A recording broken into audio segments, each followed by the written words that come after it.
अस्सलाम वालेकुम दोस्तों, मैं काजी इजाज़ तलहा सीडलिंग से आपसे मुखातब हूँ। आज हमारे दोस्त हैं, क्या नाम है जी जो आपके भाई हैं इंग्लैंड में, आबद भाई। आबद साहब ने मुझे इंग्लैंड से फ़ोन किया है, बल्कि काफ़ी दिनों से राब्ते में हैं कि वो पुलोनिया लगाने में इंटरेस्टेड हैं। तो उनके भाई हैं इधर, कज़न है उनके, कमरान भाई। ये हमारे पुलोनिया के फेस्टिवल पे भी आए थे, तो इन्होंने स्पेशल आबद भाई ने इंग्लैंड से रिक्वेस्ट की है कि आप हमारे रकबे पे जाएं, हमें बेहतर मशवरा दें। तो ये जो इनकी माशाल्लाह ज़मीन है, ये एक तरफ से दिखाएं जी, ये ब्लॉक लगे हुए हैं। ये एक तरफ से 260 फुट है और दूसरी तरफ से 240 फुट है। तो इस पे जो मैंने इन्हें सजेस्ट की है, ये पुलोनिया लगाने में, कट वाले जो पुलोनिया है वो लगाने में इंटरेस्टेड है। अब इन्हें मैंने ये सजेस्ट किया है कि नॉर्मल फासला जो है वो 10 फुट बाई 10 फुट पे आप लगा सकते हैं। तो अगर आप इसको 10 फुट बाई 10 फुट पे लगाएं तो तकरीबन अंदाजन 625 पौधे लगेंगे। लेकिन ये आप देखें चार दीवारी लगी हुई है। तो जब मैंने इनसे पूछा, कामरान भाई आपका इरादा था इधर गंदम लगाने का, साथ जी गंदम लगाने का था, मैंने कहा आपके इधर बिल्कुल शहर के अंदर ही है, शहर के वस्त में, आप समझ लें जगह है, जेलम शहर के वस्त में जगह है। तो मैंने ने ये सजेस्ट किया है कि इनकी चार दीवारी बनी हुई है और बोर भी इधर ये करवाने की, आजकल ही बस 2-4 दिनों में बोर भी हो जाएगा, पानी भी वाफर है, कोई पानी की किल्लत नहीं है। तो सबसे बेहतरीन ये तरीका है कि जो पोलोनिया का पौधा है, ये गेट है सामने, गेट दिखाइए जी, यहाँ ये इन्होंने रास्ता लिया है, यहाँ से ट्रैक्टर सीधा अंदर आएगा। तो इसको जो हम है, यानी लाइन टू लाइन फासला वो 10 के बजाय 12 फुट कर लेंगे, 13 फुट कर लेंगे, थोड़ा वाइड कर लेंगे। और पौधे के से पौधे का जो फासला है वो 10 फुट के बजाय 8 फुट पे एडजस्ट कर लेंगे। ठीक हो गया जी।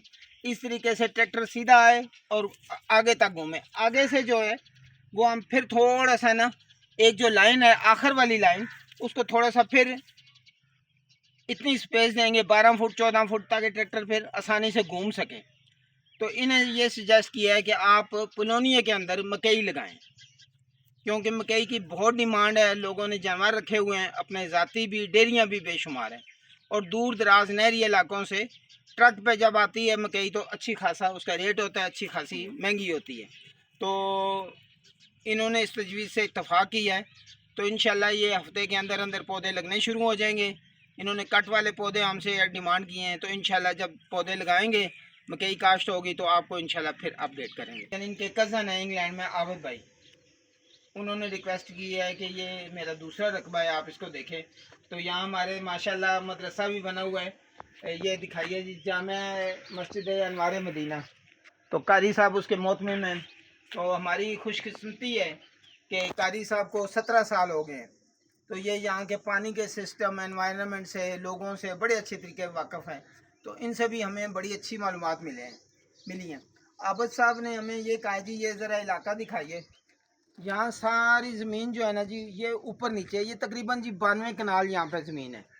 तो 92 कनाल में आप समझ लें कि 8-10 कनाल पे माशाल्लाह बहुत अच्छी खूबसूरत मदरसा बना हुआ है, बच्चे तालीम भी हासिल कर रहे हैं। सारी टेरेस फार्मिंग है, यानी छोटे छोटे ज़मीन के टुकड़े हैं।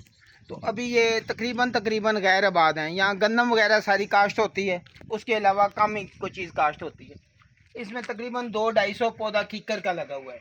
एक बोर है जिसमें तकरीबन कोई 1.5 इंच का पानी आता है, 1.5 आस पार की मोटर लगी हुई है।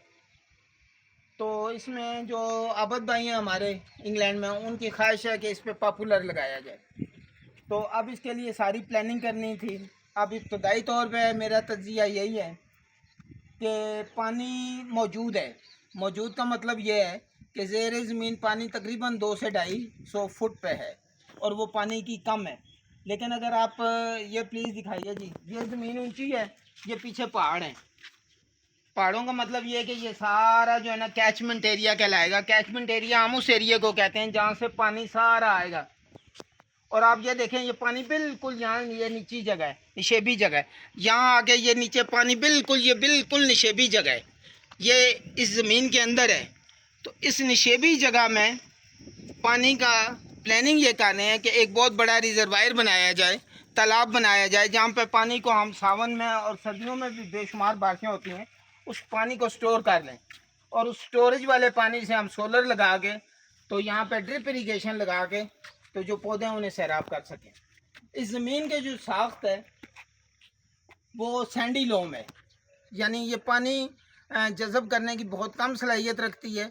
पत्थर इसमें मौजूद है, गोल पत्थर है, लेकिन इतनी ज़्यादा मिकदार में नहीं है कि काश्तकारी ना हो सके। मुमकिन है। तो सबसे बड़ी बात है कि अज़म जवान हो तो फिर कोई रुकावट नहीं रहती। तो इंशाल्लाह मैं उम्मीद करता हूँ कि हम आबद भाई, कामरान भाई और कारी साहब तशरीफ़ लाए ना, आप दूर क्यों खड़े। तो कारी साहब की भी जो है ना वो इंशाल्लाह इनकी भी मुआवनत लेंगे। तो हम सारी एक टीम मिल के तो यहाँ इंशाल्लाह एक पॉपुलर का लहलहाता जंगल बनाएंगे इंशाल्लाह उल अज़ीज़। बहुत शुक्रिया जी देखने का। अस्सलाम वालेकुम।